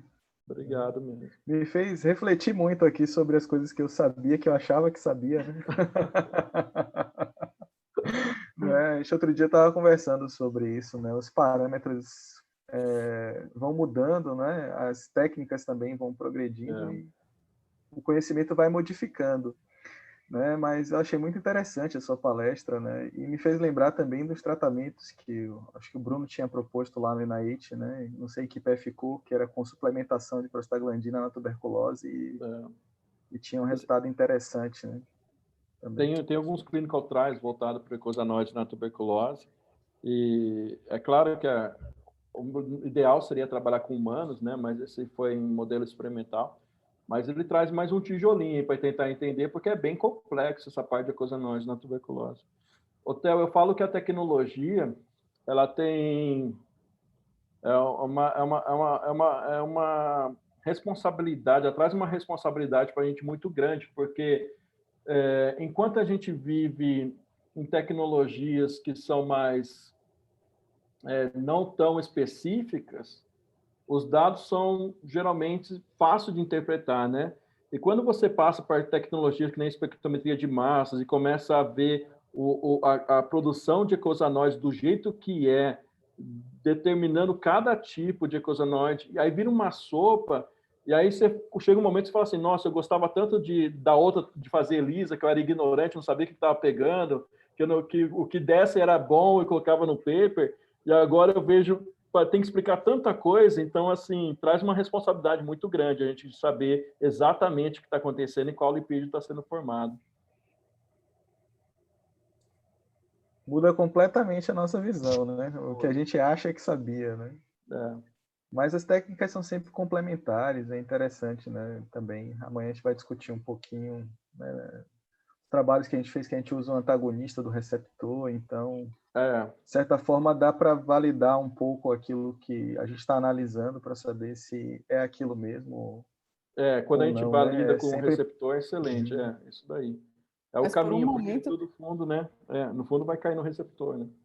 Por um momento, minha sensação foi de que, assim, meu mundo desabou, basicamente.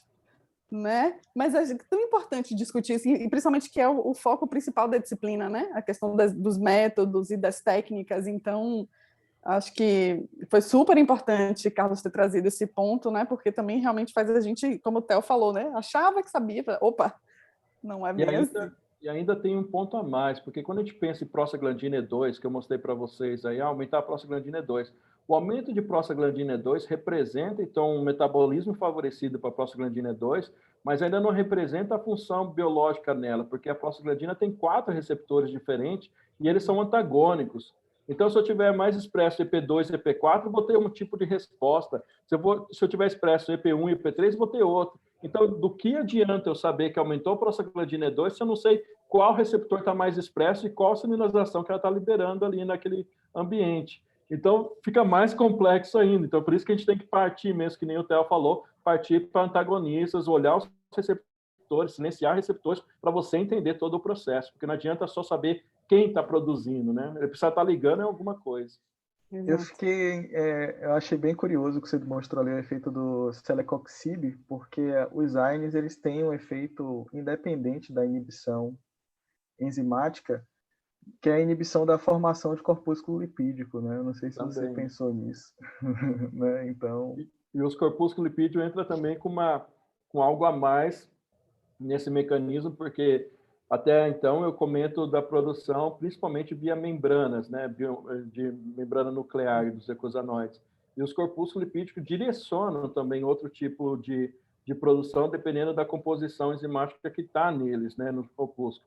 Então, e a biogênese de corpúsculo lipídico também faz parte um pouco desse metabolismo e direcionamento do metabolismo. Então, se você inibe a biogênese do corpúsculo, você também está direcionando para um metabolismo não polarizado, né? Então, eu acho que isso é mais um ponto que precisa de estudo. Então, o mecanismo completo envolve muita coisa mesmo. Sim.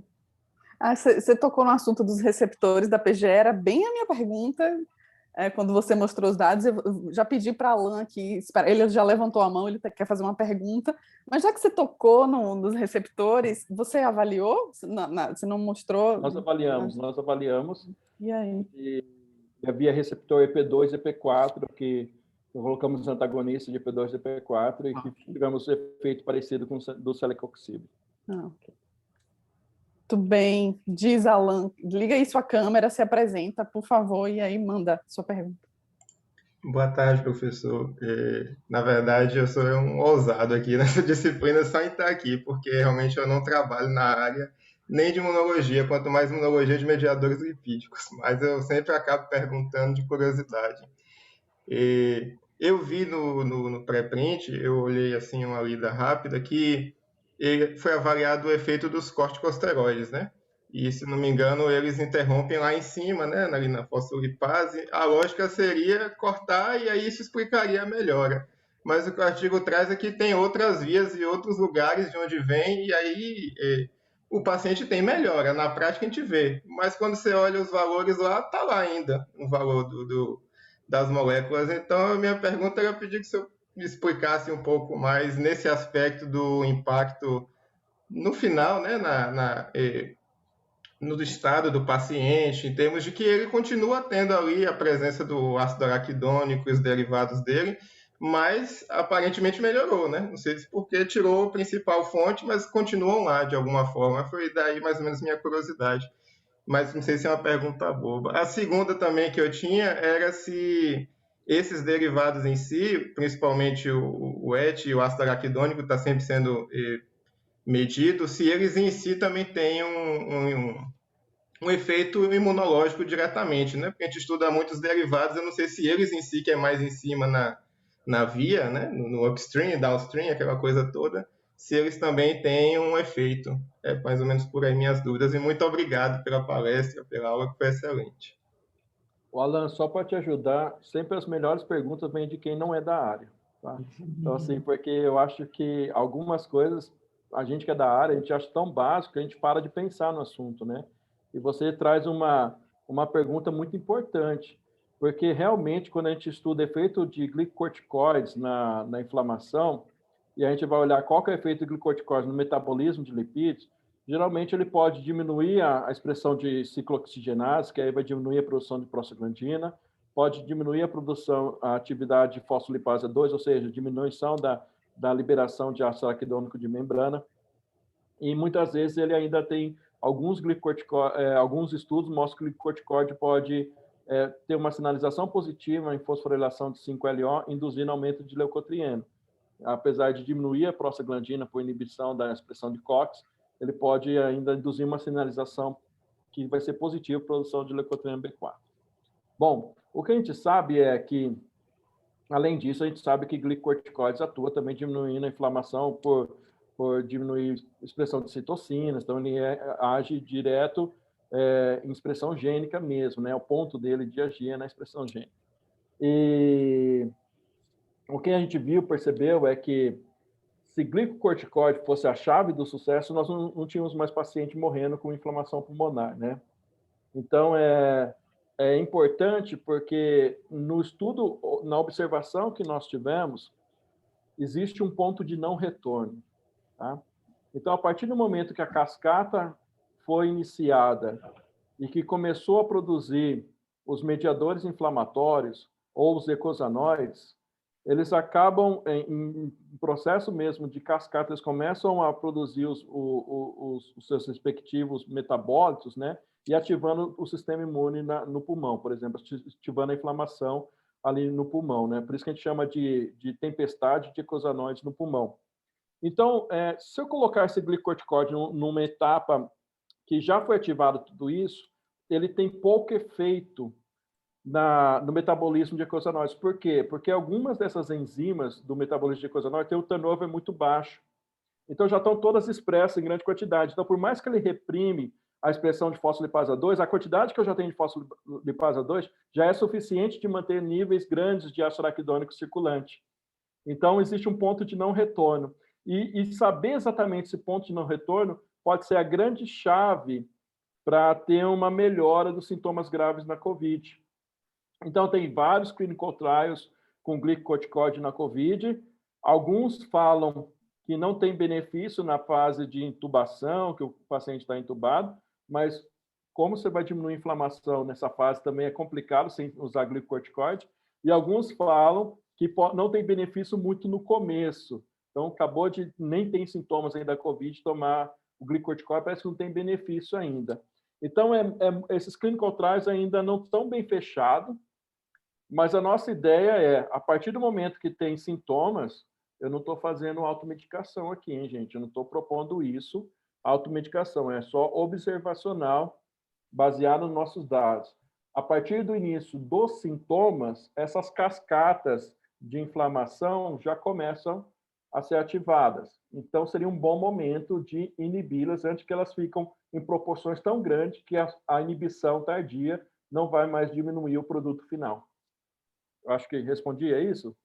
Não, respondeu, perfeito, exatamente. E até esse aspecto de que afeta também as citocinas, os corticosteroides, eu acabei esquecendo, porque estudantes só conseguem uma coisa de cada vez. O sistema imune é o sistema mais complexo de defesa possível, né? Vários frontes ao mesmo tempo. A gente, estudante, só olha um de cada vez, só consegue pensar. Então, nessa uma semana aqui eu já tinha esquecido que citocina existia.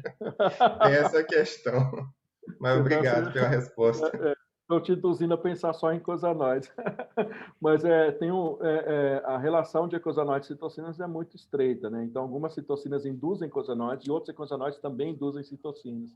Tem vários trabalhos que mostram isso.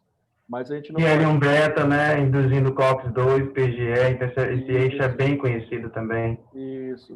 Então, talvez uma dessas causas da tempestade de ecosanoides no pulmão do paciente grave, né, ou crítico, né, pode ser também derivado de ter uma tempestade de citocinas prévia, né, principalmente com o TNF e L8 e L6. Muito bem. Tudo certo, Alan? Foi. Tudo. Ótimo. E Márcio também falou aqui que tinha uma pergunta. Cadê Márcio? Olá, professor. Boa tarde a todos.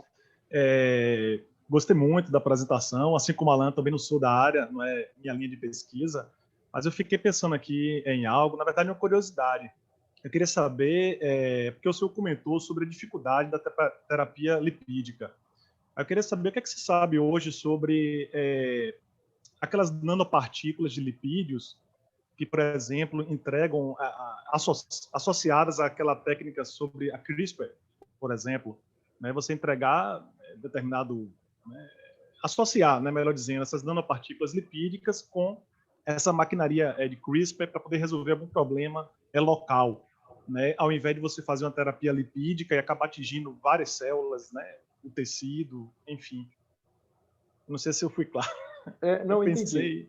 Ô, Márcio, essa tecnologia é o boom do momento, né? Porque ninguém está percebendo que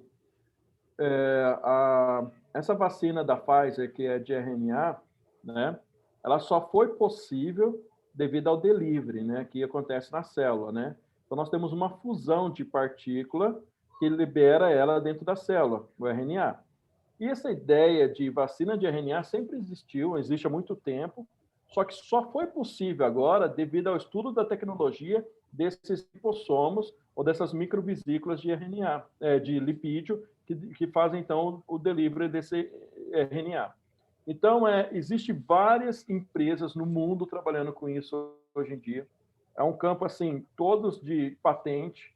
Eles mudam uma composição mínima de lipídio nesses microsomos, ou nesses lipossomos, ou nessas nanopartículas de lipídios, muda alguma composição mínima que melhora o delivery, melhora a entrega, a adaptação e a fusão, né? Então, a maioria, hoje em dia, esses estudos seguem como segredos de patente, mas tem muita gente investindo nisso. E só para fazer uma ênfase, se a gente pensar no próprio vírus do COVID, né, no SARS-CoV-2, ele é um vírus de lipídio, né? Então, tem uma aluna minha que está estudando com a membrana do SARS-CoV-2. A gente está trabalhando com biogênese de membrana lipídica de SARS-CoV-2. Então, a gente está direcionando uma terapia de lipídios para a célula hospedeira para que esse vírus, na biogênese desse vírus, ele tenha uma menor capacidade de adesão em células. Tá? Então, é um processo inverso da tecnologia da vacina da Pfizer, de entrega de mRNA. Então, a gente está tentando fazer isso com terapia de lipídios dirigida ao hospedeiro para fazer o processo inverso agora da entrega do RNA viral, né? Então, existe, por exemplo, tem uns trabalhos recentes que mostram que terapias que diminuem o colesterol, né, estão sendo efetivas para diminuir a infecção do SARS-CoV-2, porque ele precisa das balsas lipídicas, os lipid rafts, para fazer a adesão na célula, tá? Então, quando você diminui o colesterol na membrana celular do hospedeiro, o vírus tem menos capacidade de adesão na própria célula do hospedeiro para fazer essa entrega no material genético. É um campo muito grande de estudos, mas para quando a gente quer determinar uma terapia de lipídio, primeiramente você tem que conhecer o que é natural daquela doença. Então, por exemplo, existe 3 ou 4 tentativas hoje em dia de terapia de lipídios em câncer, tá? De membranas de câncer.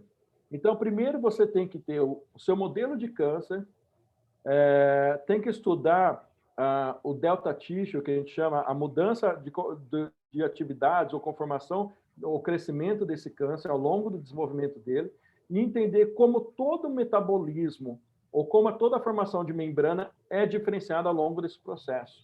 Aí você consegue, através de bioinformática, porque são muitos dados, e aí você consegue determinar os pontos principais dessa mudança de metabolismo ou conformação de membrana ao longo do desenvolvimento do câncer, e aí você usa isso como alvo de terapia, como um possível alvo de terapia. Então, a lipidômica é essencial, porque primeiro você tem que conhecer o que você tem na mão, conhecer muito bem, saber as nuances, os fingerprints, saber tudo que está acontecendo. Os 45 mil lipídios. Conhecidos, né? Porque quando a gente faz uma lipidômica, mais ou menos 30% do sinal que a gente tem na lipidômica não é anotado. A gente chama assim, são lipídios que a gente não sabe o que é, onde estão, o que estão fazendo. Então, nós temos um mundo ainda para estudar aí. Mundo para estudar. Perfeito, professor. Obrigado. Tudo bem. Eu vi que Cláudia está com a mão levantada, mas só para continuar um pouco a discussão nesse sentido, essas alterações na célula são em que níveis? Porque isso não altera muito a fisiologia da célula? Como é que funciona isso? Na membrana? Sim. Por exemplo, vamos pensar no caso mais comum de alteração de membrana, a apoptose, né? Então, a célula, o que ela faz para mostrar que ela está entrando em apoptose? Ela expõe fosfatidilcerina, que é o ligante da anexina 5, né? Então, é algo que está dentro da célula, que a hora que entra em apoptose, ela tem uma mudança de conformação da membrana só para mostrar que essa fosfatidilcerina está para fora. Então, imagine isso. Isso é um exemplo, e envolve toda uma regulação biológica, que é a apoptose, né? Então, nós podemos ter mudanças, o nível de mudança pode ser desde o próprio enzimas de metabolismo, ou pode ser também derivadas da parte nutricional, porque muitos lipídios, muitos ácidos graxos são essenciais, não são produzidos pelo mamífero. Então, a gente tem que adquirir isso da alimentação, como, por exemplo, o ômega 3, o ômega 6 são essenciais, a gente não produz, tá? Então, depende de alguns fatores. Nutricional, para você ter um tipo de membrana celular rica em algum ponto, então depende do fator nutricional, porque você tem que ter a disponibilidade daquele lipídio. Depende de fator genético, porque tem a ver, então, com a expressão de enzimas ligadas ao metabolismo desses fosfolipídios, esfingolipídios e assim por diante. E depende de uma regulação de genes que vão induzir essas enzimas durante um processo patológico. Então, são vários pontos de estudo que levam a ter uma membrana diferente. Por isso que a gente acha que a seletividade de uma terapia para membrana é muito maior do que uma terapia para proteína, porque existem 1000 situações que podem originar membranas diferentes. E a gente tem que conseguir determinar qual é a diferença dessas membranas, o nosso alvo está pronto. Sim, eu fiquei pensando nos lipid rafts, né, que você comentou, que talvez... Caso, né? Sim, enfim. Vou deixar a Cláudia fazer a perguntinha dela. Não vi se você estava com a mão levantada há muito tempo, desculpa. Seu microfone. Não tem problema, não, é rapidinho. Eu também acho que é uma pergunta meio naiva, mas, enfim. Quando a gente pensa na Covid, a gente sabe que você tem um sítio inflamatório intenso, e como você mesmo falou, você vai ter várias citocinas e que vão acabar recrutando neutrófilos, né?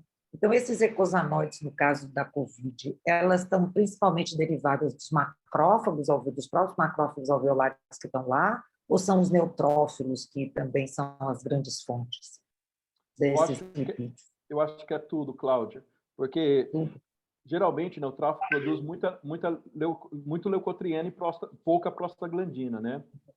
E nesses pacientes críticos, a gente vê muita produção de leucotriene. Então, eu poderia falar para você, esses leucotrienos estão vindo dos neutrófilos que infiltraram no órgão. Mas a quantidade de prostaglandinas são muito grande, prostanóides também são muito grandes, então deve estar vindo de outra célula. Eu acho que as prostaglandinas devem estar vindo de células epiteliais infectadas. Eu acho que é bem provável. Então, se eu falar só que infiltrado de monócitos inflamatórios também muito aumentado. O Dario mostrou esses dias aí, o pessoal dele, da Larissa Cunha também, que tem muito monócito infiltrado. Então, eu acho que todas essas em conjunto chega a essa tempestade de ecosanoides. A gente só vai poder dizer qual o papel de cada um na hora que a gente tiver um modelo bem redondinho, modelo em animal, né? Porque a gente pode, talvez, usando anticorpos, a gente pode inibir o recrutamento de alguma dessas classes. Por exemplo, usando RB6, a gente pode inibir o recrutamento de neutrófilo e ver qual é a diferença. Mas, por enquanto, é o conjunto que leva a essa tempestade. É interessante isso. E nesse sentido, eu acho que já tem vários trabalhos na literatura. Mas se você imaginar que tudo isso também está derivando de imunidade adaptativa, você teria uma derivação para... Porque TH2 é uma coisa que piora muito, né? Quer dizer, TH2-like, eu não gosto de chamar de TH2 porque é tudo misturado. TH17 também. Mas, assim, pelo menos, será que você vê mais IL-17 do que interferon gama ou do que o próprio IL-4, IL-5? Nos pacientes, nós não vimos IL-17, e o que nós vimos era mais TH1 mesmo, e um pouquinho de interferon, mas o interferon estava, se é tipo 1 ou tipo 2, estava relacionado com o desfecho do paciente. A gente sabe que os ecosanoides, por exemplo, linfócitos não produzem ecosanoides, né? Nem T nem B não produz ecosanoides. É muito difícil produzir leucotrienos e alguns ecosanoides, os linfócitos. Mas eu acho que essa sopa de ecosanoides, junto com essa sopa de citocinas, também está polarizando para um tipo de resposta. Por isso que a TH1 eu acho que nesses pulmões, pelo menos desses que a gente tem biópsia ou desses lavados, a TH1 é predominante, que eu acho que é o que está causando essa hipoinflamação mesmo. Talvez tivesse um pouco de TH2 ou hiperregulatória, né? Alguma coisa regulatória, apesar que a L10 está aumentado. A L10 também está na casa do chapéu, mas eu acho que a L10 parece ali no tecido. E ela parece como uma tentativa de apagar o fogo, mas a mangueirinha dela é bem pequenininha para apagar esse fogo. Viu? Entendi. É complicada essa doença, né? Porque tem uma série de casos em que no final você não tem mais o vírus, mas a inflamação é completamente descontrolada. E aí você começa a ter pneumonia, começa a ter problema renal, quer dizer, você complica por causa de uma inflamação sistêmica. Falência dos órgãos, é o que eu falei, a gente tem um ponto de não retorno da inflamação. O vírus acaba saindo do contexto, né? Porque as pessoas ficam internadas 32 dias, 40 dias, elas não têm mais vírus, né? Não tem. E você tem essa inflamação, e até neurológico, né? Quer dizer, é realmente uma coisa que nos pegou uma inflamação sistêmica, né? Acaba sendo uma inflamação sistêmica, porque pega pâncreas, pega fígado, pega rim, né? É complicado, mas é bem interessante, né? Pode ser que quando você respondeu a pergunta do Alan sobre corticoide, é isso, né? Em que ponto você vai entrar com corticoide? Né? Porque às vezes você não vai poder entrar muito no começo, porque daí você vai deixar o vírus proliferar demais. Mas também você precisa de uma resposta, né? Você precisa de uma resposta. E você também não pode deixar muito depois que essa inflamação já tomou conta e não tem retorno. É isso daí. Eu acho que... Isso é individual, né? É individual. Cada paciente. Só complementando um pouquinho a discussão aí. Eu acho que o time que tudo está acontecendo também é bem específico no Covid, né? Quando a gente tem outras doenças que se estendem um pouco mais cronicamente, a gente tem um tempo mais linear para desenvolver toda a resposta aí adaptativa, toda a formação de diferentes subtipos de linfócito T-helper, ou até mesmo os mediadores mais pró-resolutivos, que são formados numa fase um pouco mais tardia. E quando a gente pega na COVID, por exemplo, nesses pacientes, especialmente aqueles que vão ser mais estudados, que são os mais graves, vão mais para o âmbito hospitalar, e aí, consequentemente, você tem mais material humano para ser estudado, né?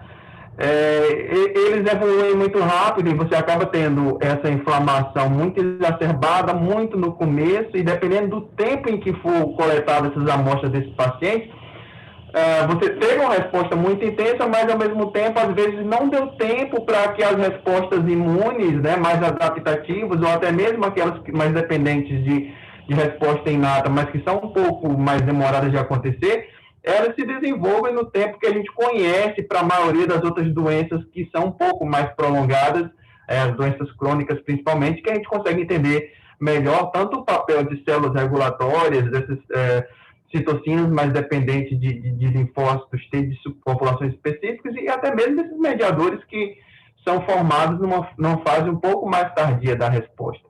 Então, eu acho que, como a gente está acostumado a ter processos mais crônicos, em que dá tempo para a gente ter uma resposta imune sendo desenvolvida, né, naquelas fases mais clássicas, e a gente se depara com uma condição em que a gente tem uma resposta que bomba muito cedo e, ao mesmo tempo, a gente não consegue acompanhar linearmente, né, em todos os pacientes. Eu acho que esse é um ponto que, às vezes, aumenta essa dúvida toda. E com relação às diferentes fontes, né, a gente tem uma doença muito sistêmica também, né? Até mesmo o papel das células endoteliais, né, que parece que essa manifestação um pouco endotelial é muito importante, ao mesmo tempo a gente não vê o quanto ainda essas células endoteliais participam desse boom de mediadores todos que está acontecendo, e com certeza pelas manifestações sistêmicas que levam em consideração, eu acredito que seja um tipo celular que possa também estar contribuindo aí com uma série de eventos que a gente observa, além das populações de leucócitos.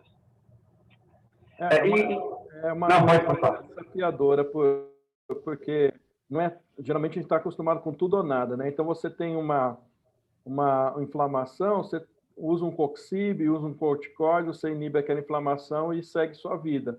Mas no COVID você tem que saber também que pode ter algo prejudicial de você inibir a inflamação no ponto errado, né? Você não monta uma resposta viral importante, você deixa de ter uma resposta antiviral, né? Antiviral. Então é muito desafiador, e quando a gente passou da primeira onda para a segunda onda, ficou mais desafiador ainda, porque na primeira onda a gente tinha um perfil muito claro de como evoluía a doença, que mudou totalmente na segunda onda, né?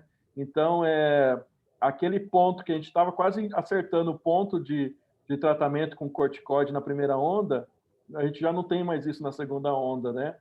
É muito desafiador mesmo e muito complicado.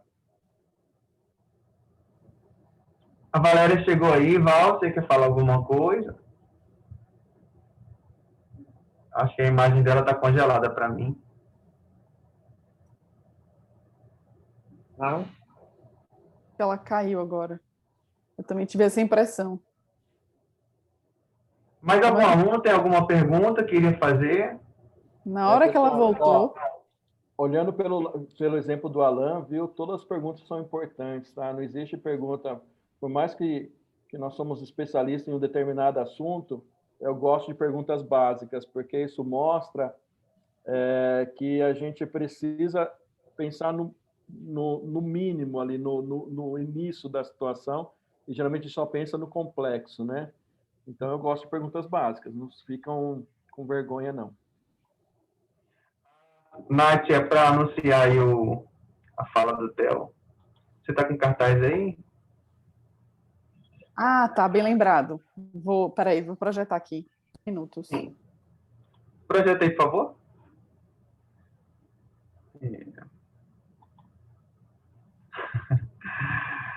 Mais uma vez, obrigado, muito obrigado, Carlos. Acho que essa disciplina, né, ela foi montada assim, com muito carinho, e os convidados todos, eles estão trazendo temas muito bons e está sendo bastante enriquecedor para nós. A gente tem aprendido muito com vocês também e agradece a disponibilidade de vocês estarem contribuindo conosco aqui. Espero que a gente possa se conhecer melhor e contribuir também aí, colaborar daqui para frente, né? Isso mesmo. E é o que eu falei, né? No nosso grupo, a gente trabalha desde alunos que sabem química pura, que estão envolvidos com essa parte de olha o Theo aí, que bonitão, ó. Então, tem toda essa parte aí de química pura, de desenvolvimento de metodologia de espectrometria de massa, interpretação de dados de espectrometria de massa, Depois nós temos também pessoas ligadas à parte de metabolismo, de bioquímica, né? Então, muito voltado para a parte enzimática, formação de corpúsculo lipídico, a gente tem um pouquinho também. A gente tem essa parte aí de metabolismo lipídico e depois aplicação na imunologia. Então, é só para deixar, eu acho que nós estamos chegando no final aqui, deixar o convite, que a gente está sempre abertos a novos alunos, nosso grupo está crescendo e nós temos oportunidades em diversas áreas de formação. Então, o pessoal que tem interesse em bioquímica tem vaga para vocês, o pessoal que tem interesse em imunologia tem vaga para vocês, e o pessoal que tem interesse em pesquisa básica química também tem vaga para vocês, tá bom? Queria deixar esse convite para os alunos. Professor Carlos, eu gostaria de fazer uma pergunta. Opa, pode fazer. Em relação à parte da comparação de detecção de mediadores lipídicos com a ELISA e com a espectrometria de massa, eu queria saber se o senhor já fez... quero agradecer também ao Carlos. Acho que ela tá... Val? Se você já pegou o mesmo plasma... Não sei se vocês estão me ouvindo. Eu acho que Val tá... Ela tá com delay. Não estou ouvindo, Val. Ela tinha comentado que estava com a internet instável, eu acho que ela está com delay. Acho que eu estou com um problema. Se o senhor já pegou a mesma amostra e quantificou por espectrometria de massa e pelas técnicas de ELISA, esses de competição que a gente faz, se teve alguma divergência, como é que foi essa relação? Sim, eu estou falando com você aqui, eu vou tentar abrir, eu tenho esse slide aqui. Tá? Se a Val quiser falar agora, eu procuro aqui o slide e eu já te mostro. Eu interrompi meu compartilhamento, aí a tela fica sua, Carlos. Só vou procurar o slide desse... Só um minuto que eu acho aqui. Val conseguiu voltar? Ela caiu de novo? Ah, não. Eu acho que ela caiu de novo. Acho que sim. Só um minuto que eu estou procurando aqui, eu vou ver se eu chego nele. Enquanto isso, temos a fala do Theo amanhã, nosso convidado, né? Ilustre aí, ó, já está acompanhando a gente desde o início. Vai ser muito bom. Pronto, eu vou compartilhar com vocês. Queria aproveitar aqui enquanto o Carlos está procurando. Eu fiquei curioso, Carlos, se você não fez a medição de oxilipídios, né, lá na COVID, né, derivados de lisofosfolipídios, né, aqueles que você viu aumento de ácido araquidônico, né, você não viu lisofosfatidilcolina oxidada? Sim, nós vimos.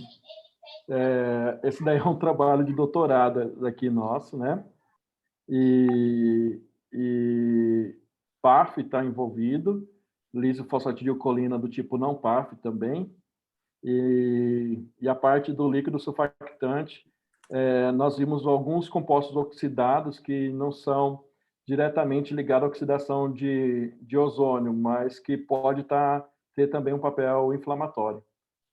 Obrigado pela pergunta, isso é uma coisa bem legal que a gente pode trazer num próximo capítulo, aí, no próximo versão desse curso.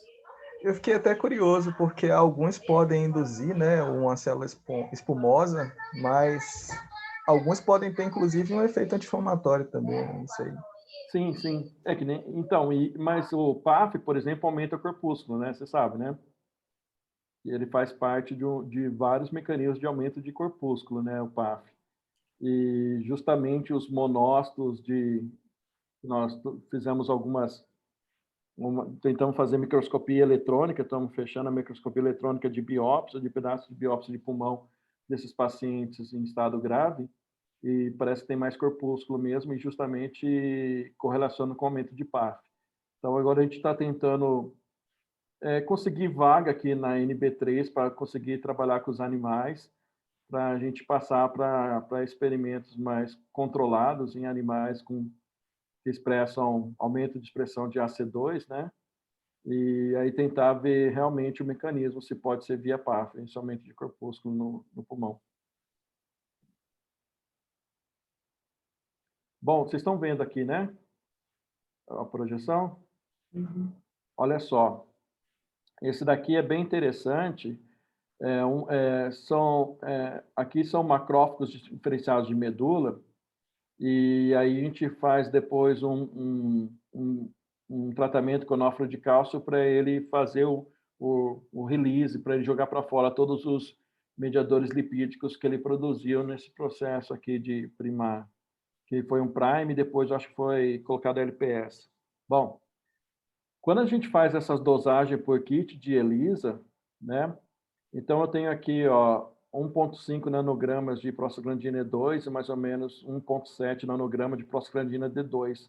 Então eu detecto as duas prostaglandinas no kit de ELISA.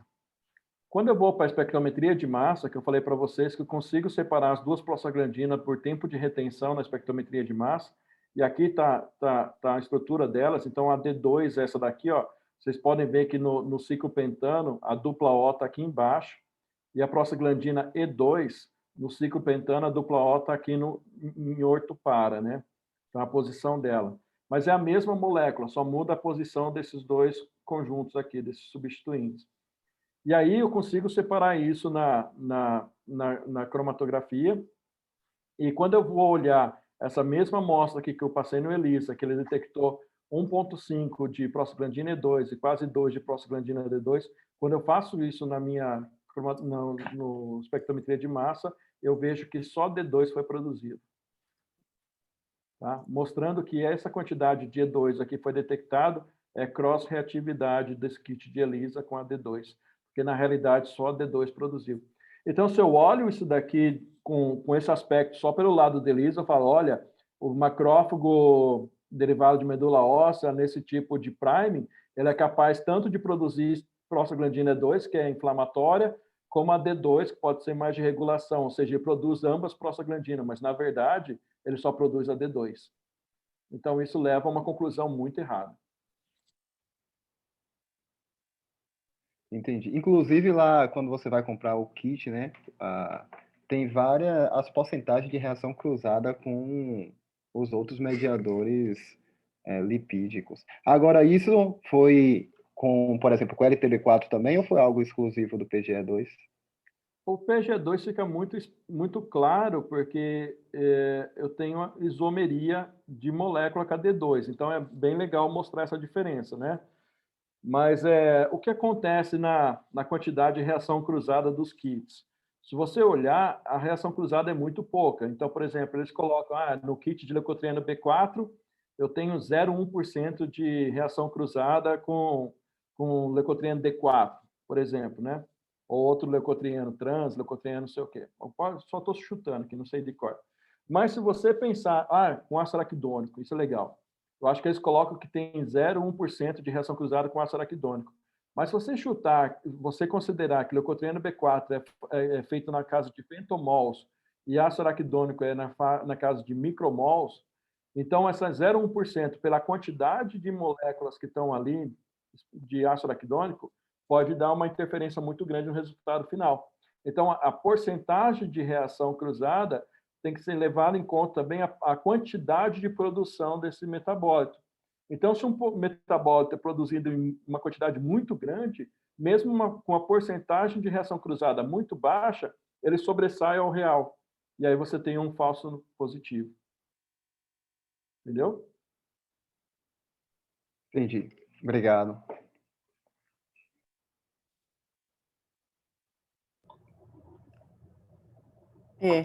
Interessante. E aí, normalmente você faz as duas coisas, então, é isso? Nas suas... Só... Depois que eu comecei a usar a espectrometria de massa, a gente aposentou a ELISA. Imaginei. Muito bom. Na verdade, a gente só usa o ELISA para quando a gente precisa mostrar que um trabalho que foi feito por ELISA tem controvérsias em relação ao nosso trabalho. Esse exemplo que eu dei agora foi uma resposta para referir, entendeu? Porque ele falava, mas fulano de tal fez assim, mostrou que era uma coisa diferente de você. Aí eu falo, mas fulano de tal fez por ELISA, e por ELISA eu estou mostrando agora que ele não reflete a realidade. Então, mais ou menos isso. Faz muito sentido. Muito bem. A gente publicou por 15 anos com ELISA. Não é uma coisa assim, não dá para a gente jogar todos os nossos dados fora. Não é isso que eu estou dizendo, tá? Eu só estou dizendo que, dependendo da sua pergunta, vamos supor, leucotrieno B4. A gente já mostrou que o leucotrieno B4 é importante num monte de infecção, mas por quê? Porque a gente inibia a enzima, a gente ia no receptor, e a gente fazia a dosagem de quantidade de leucotrieno B4 e ela flutuava, essa dosagem flutuava de acordo com os grupos e com o tipo de metodologia de infecção que a gente usava. Então, não é algo errado, não é uma afirmação errada, não. Mas quando eu pego em quantidades exatas e quero fazer um estudo de metabolismo, ou de produção exata, ou de polarização do metabolismo, aí eu não posso levar em consideração receptores ou coisa assim, né? Porque é um estudo metabólico, e aí eu tenho que saber exatamente quem está produzindo o quê. Não, cada pergunta vai ter, enfim, né? E as múltiplas abordagens. Não é nada. O efeito não é errado. Não tem nenhuma interpretação errada. Depende da pergunta e o foco do trabalho. É que, como eu sou muito voltado para a bioquímica, meu foco é mesmo a regulação do metabolismo desses eicosanoides, né? Então, não tem jeito de fazer a regulação dele por ELISA, é isso que eu quero dizer. Mas quando a gente vê no fenótipo e na função dele, usando em paralelo outras técnicas que validam, outros esquemas de experimento que validam ele, o que nós publicamos não está errado. Nem que ninguém publica aí de vocês. Pois é. Então o mundo não desabou tanto. Deu só uma desabadinha, mas não. É que eu tenho que vender meu peixe, né? Falar que espectrometria de massa é o que há que pôs eicosanoides, né? Eu tenho que vender o peixe, mas eu não posso fechar a porta para o que a gente já fez no passado não, claro. Muito bem. Então, queria agradecer aqui em nome de Cláudia e de Valéria, que as duas... Val até tentou voltar, mas realmente está bem estável a internet dela. Cláudia precisou sair, não sei se você viu aqui, mandou um abraço para você, enfim, Val também. E acho que era isso, né, gente? Alguém quer colocar mais alguma coisa? Jaime? Não, até só agradecer. Acho que a gente tem cada vez mais reconhecido, né, Nath, que à medida que a gente anda, essa importância da lipidômica, essas diferentes técnicas para a gente entender esse fenômeno melhor. E cada vez mais a gente se desafia, né? Se desafia com aprender melhor como preparar nossas amostras, como desenhar nossos experimentos, né? E na perspectiva de ter uma oportunidade de fazer um estudo mais detalhado, né, Nath? Eu e Nath estamos engatinhando algumas coisas aí, e com certeza a gente vai ter que ralar um bocado, né? Mas, assim, agradeço cada palestra dessa, e assim, especialmente, vai abrindo muito a nossa mente e ajudando a gente a entender o que a gente tem que estudar, né?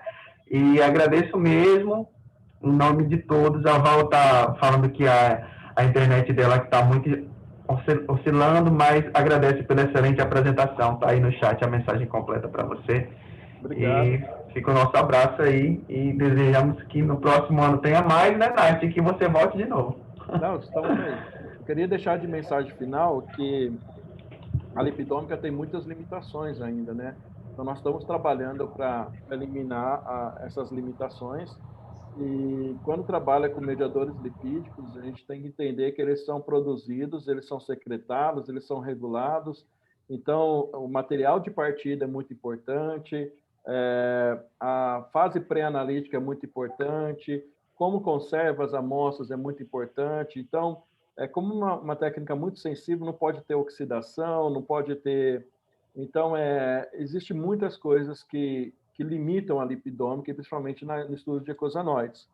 E talvez, quando a gente faz uma pergunta e a gente já está acostumado a responder de outra forma, quando quer fazer uma lipidômica ou quer transpor esse experimento para um modo de lipidômica, a gente tem que reformular o experimento inteiro, tem que reformular a pergunta e o jeito de fazer.